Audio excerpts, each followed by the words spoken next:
The afternoon sun burned bright above the runway as military families gathered to welcome President Donald Trump at the base. American flags waved proudly, children clutched toy airplanes, and veterans stood tall, with pride etched into their faces. Among the crowd was Margaret Hayes, a 48-year-old mother with gentle eyes and trembling hands wrapped around a folded photograph. Unlike the others, she hadn't come just to see the president. She carried a weight that had followed her for years.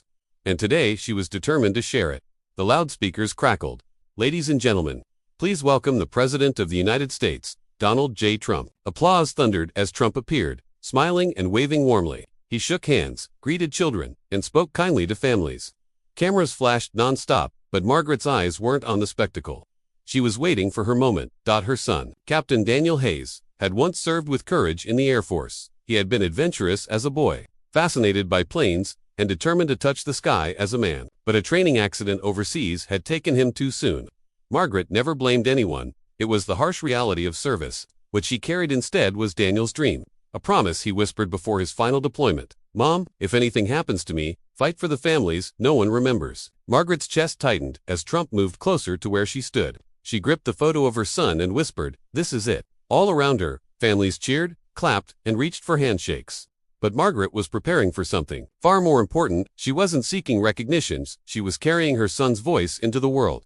Daniel's death had shattered her quiet life in Ohio. She was a small-town librarian who preferred books, coffee, and the sound of her son's laughter. When he was gone, the folded flag she received was beautiful but unbearably heavy. The only thing keeping her steady was his request that she never let the children of fallen soldiers feel forgotten. So when she learned President Trump would visit, she knew this was her chance. Daniel had respected him for standing behind the military. Maybe, she thought, just maybe, she could finally make his dream heard. The crowd surged as Trump approached. Secret Service agents scanned the area. Margaret's knees trembled, but she stepped forward.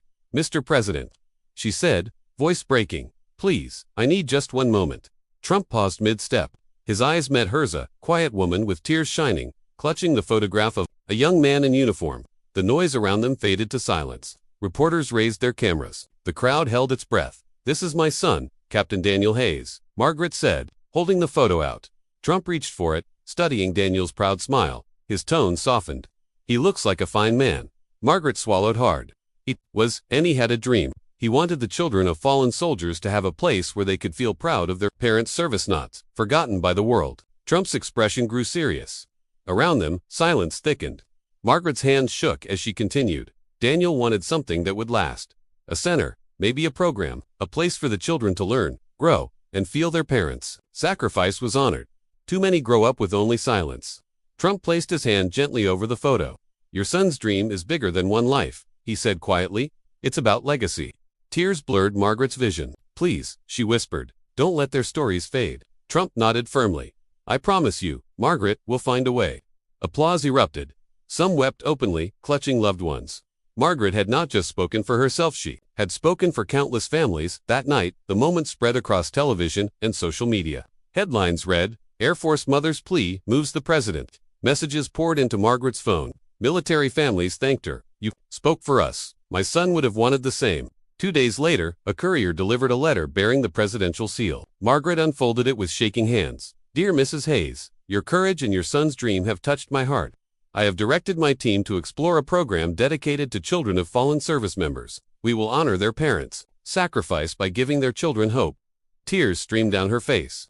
For the first time in years, her grief felt lighter. Daniel's voice wasn't fading, it was beginning to echo. The next morning, the White House liaison office called. "Mrs. Hayes," said Colonel Stevens, "the president would like to invite you to Washington to discuss your son's dream." Margaret froze. Washington hurt. "Yes, ma'am. He believes your idea could become a national program." Her heart pounded. She had never imagined leaving her quiet life for something like this. But deep down, she knew Daniel would have urged her on. "When do I come?" she whispered. Double quotes. "Soon, we'll arrange everything."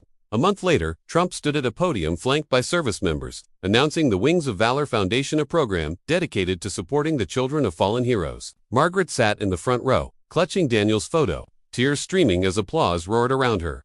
"Today," Trump declared, "we honor the families who have given their all." This foundation began with one mother, Margaret Hayes, who carried her son's dream into this room. Margaret wasn't used to the spotlight, but at that moment, she felt Daniel beside her. His promise wasn't just alive, it was taking flight. She read the headline and smiled. telling Margaret, "You've made me proud again." Sitting at her kitchen table, Margaret scrolled through hundreds of messages pouring into her phone. She never imagined her quiet, ordinary life would touch so many people. Neighbors stopped her at the grocery store, saying, "You gave people hope." But with recognition came pressure. Interviews piled up. Reporters asked about Daniel, her courage, and what it felt like to stand beside the president. Margaret often felt unprepared. She wasn't a speaker, just a mother keeping a promise. Yet every time nerves threatened to silence her, she remembered Daniel's words, "Promise me you'll keep fighting for the forgotten." That memory gave her strength. Months later, the first Wings of Valor Community Center opened in Virginia. Margaret stood at the ribbon cutting, her hands trembling as she sliced through the bright red ribbon. Children poured inside, laughter echoing down halls lined with photos of fallen heroes. A small boy tugged on her sleeve. "My dad was in the army," he said proudly, holding up a dog tag around his neck. "I thought people forgot him, but now I know they didn't." Margaret knelt, hugging him tightly. Tears stung her eyes. "They'll never forget him," she whispered, "and neither will I." The room buzzed with joy, but Margaret knew this was just the beginning. Daniel's dream was alive, breathing through the voices of children.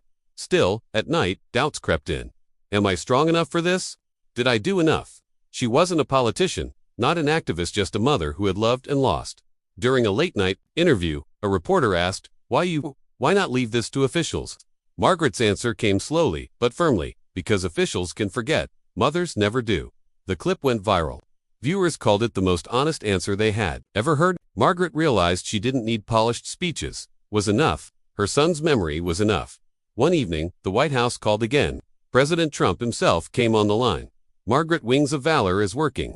We've already helped hundreds of children, but I want to take it further. Would you stand with me at the next address to the nation?" Margaret froze. National television. The thought terrified her. "Mr. President, I'm not sure I'm the right person." Trump's voice was steady, but kind. "You are exactly the right person. This began with you."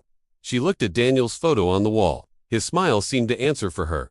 "All right," she whispered. "I'll do it." The night of the address arrived. The grand hall glowed. Under bright lights, cameras lined the aisles, and millions tuned in from home.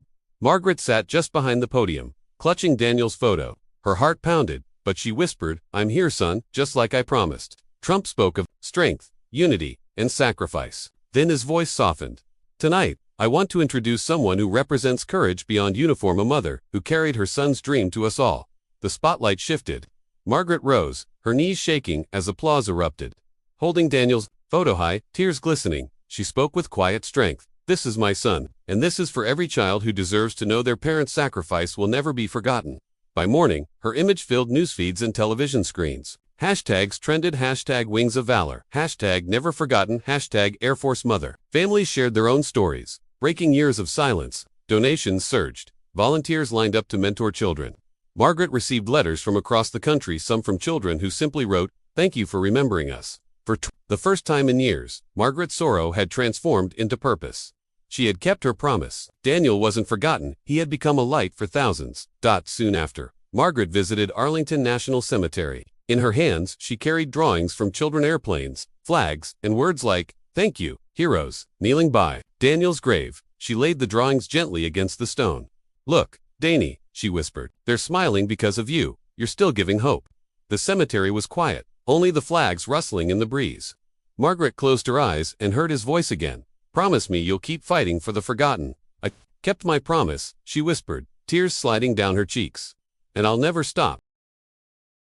As she rose to leave, a woman approached, an army widow with a little girl clutching a teddy bear. The woman's eyes brimmed with tears. "Are you Margaret Hayes?" Margaret nodded. The widow embraced her tightly. "You don't know me, but you changed my daughter's life. She used to cry every night, asking why her dad had to go. After Wings of Valor, she said, Daddy's a hero. People remember him." The girl shyly handed Margaret a small paper heart. "This is for you." Margaret's throat tightened. It was the purest thank you she had ever received. Months later, Margaret stood at the podium of a national remembrance ceremony, surrounded by families who once felt invisible. She spoke simply, without polish, but with raw truth. "We cannot change the past, but we can choose how it's remembered. Every fallen hero leaves behind more than silence. They leave behind children, spouses, dreams. It is our duty to carry them forward." The audience rose, clapping through tears. Margaret didn't feel like a public figure, she felt like a bridge, connecting grief to hope. Years later, Wings of Valor had grown into a nationwide network. Thousands of children had found scholarships, mentorship, and community within its walls. Margaret, older now, sat quietly in one of the centers as children wrote letters to their fallen parents. A teenage boy approached her. "Mrs. Hayes," he said, his voice full of pride. "I just got accepted to the Air Force Academy because of the Wings of Valor scholarship. I want to fly, just like your son." Margaret's eyes filled with tears. She placed her hand on his shoulder. "Then you're carrying Daniel's wings now," as he walked away, laughter and life filling the hall. Margaret whispered to her son's memory, "You weren't forgotten, Danny. You became the reason thousands never will be." Through one mother's love, a nation carried forward a legacy.